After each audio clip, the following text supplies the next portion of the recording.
janji bohong Anwar Ibrahim.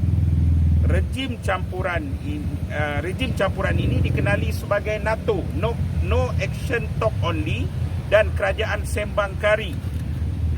Pertama sekali saya minta maaf menyusahkan semua. Dah macam Korea Utara pula kita kan. Buat video sikit, apa sikit kena panggil kan. Tapi tak apalah. Saya membacakan kenyataan saya pagi ini, dan selepas ini salinan ini saudara-saudara boleh perolehi. Dengan doa saya, media diberi kekuatan dan keberanian untuk mengambil kenyataan ini dan menyiarkan. Saya Cikgu Bat dan Zahid Mat Arif hari ini hadir kerana dipanggil Unit Siasatan Jenayah Terkelas Bukit Aman. Ekoran tular rakaman video perbualan spontan kami. Bukanlah rahsia. Majoriti rakyat Malaysia kini kecewa dengan rejim campuran yang diketuai oleh Anwar Ibrahim yang gagal segala segi. Bukan sahaja gagal, khususnya dalam mengendalikan ekonomi domestik, malah rakyat mengecam kerana siri janji bohong Anwar Ibrahim. Rejim campuran ini dikenali sebagai NATO, no action talk only, dan kerajaan sembang kari. Hanya pengumuman itu dan ini sahaja. Dari segi korupsi, rejim campuran ini banyak sangat kes korupsi dan salah guna kuasa. Saya ambil contoh paling kecil. Apabila orang lain lantik anak, saya merujuk kepada kes Halal Hub Melaka dan Panorama Melaka. Ia menjadi kesalahan. Sebaliknya, Anwar melantik anak sendiri berjawatan dalam kerajaan, ia tidak salah. Bukan saja Anwar, malah Speaker Dewan Negara sendiri lantik anak bergaji dan berfasiliti sebagai pegawai Parlimen Malaysia, juga Speaker Dewan Rakyat juga tidak salah. SPRM sudah menjadi buta yang terpilih. Penjilat Anwar Ibrahim sangat lemas, kecaman orang ramai.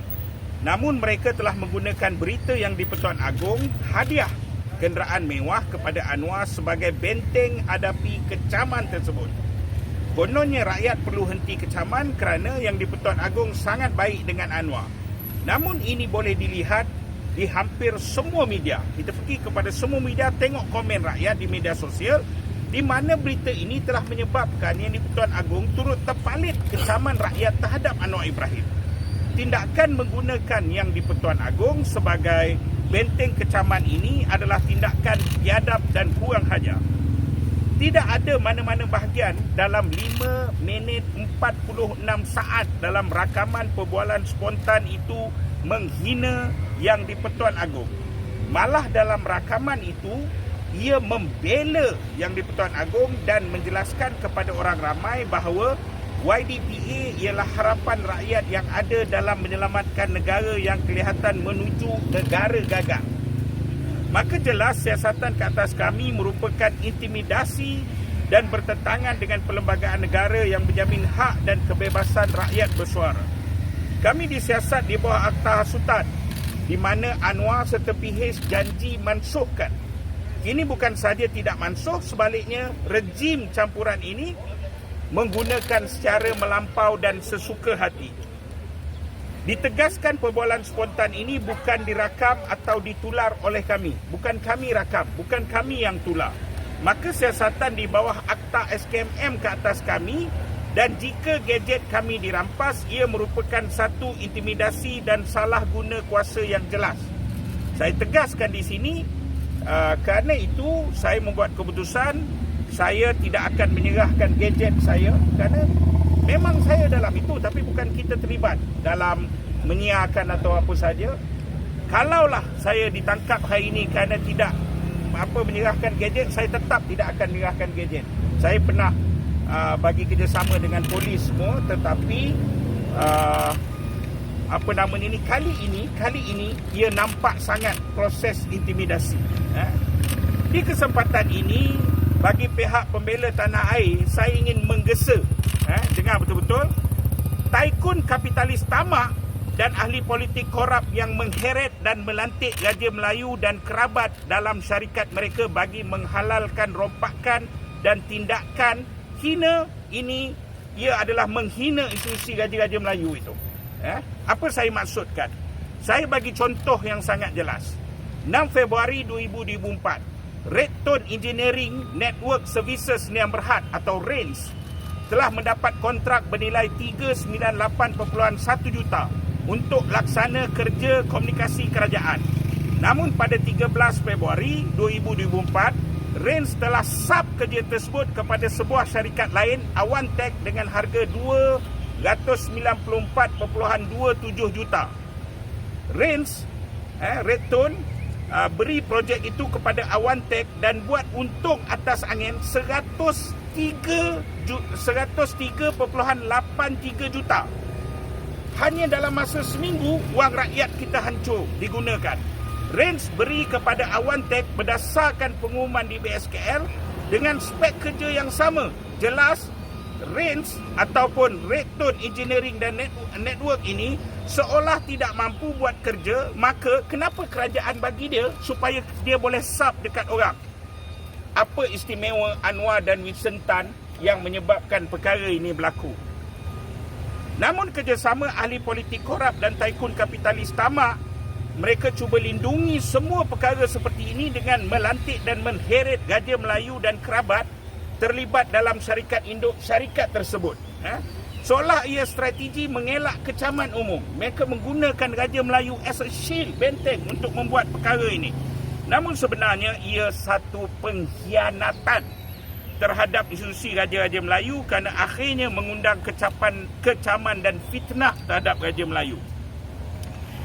Di bawah kerajaan yang lepas, ketika COVID-19, Perikatan Nasional telah mengangkat martabat Raja-Raja Melayu.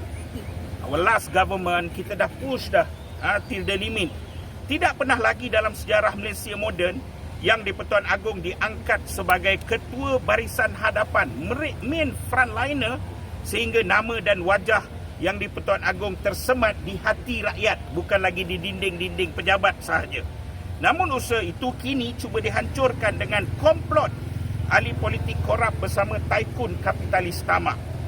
Peta, bagi pihak Peta, pembela tanah air, saya menyatakan juga menyokong pandangan ahli Parlimen Pasir Gudang yang pernah menggesa Raja-Raja Melayu khususnya YDPA tidak boleh aktif dalam perniagaan ini dalam perlembagaan negara atau aktiviti perusahaan komersial sejajar dengan perlembagaan negara. Perkara 34/3 bagi mengelakkan fitnah dan sangkaan jahat. Institusi Raja Melayu berperlembagaan perlu terus kita pelihara bersama-sama. Sebagai tempat, dia mesti ada tempat istimewa di kalangan masyarakat agar terus memainkan peranan sebagai pengikat keharmonian dan payung kepada rakyat. Peta mencabar seluruh parti politik, khususnya parti-parti politik Melayu, dan mengajak seluruh rakyat Malaysia bangkit mempertahankan institusi Raja-Raja Melayu dari dihina ahli politik korup dan taikun kapitalis jahat. Okey, itu kenyataan kami. Rumusan dia mudah. Kita akan pergi, polis buat kerja polis, mereka jalan tanggungjawab, kita jalan tanggungjawab kita. Satu, kedua ialah kita akan perkara ini tidak sama sekali menghina. Mereka menghina, kami membela. Dan hari ini saya juga membuat pendedahan dan menyeru semua hentikan komplot jahat ahli politik korup dan kapitalis, taikun kapitalis tamak dalam menghina Raja-Raja Melayu kita. Okey, ada sebarang soalan?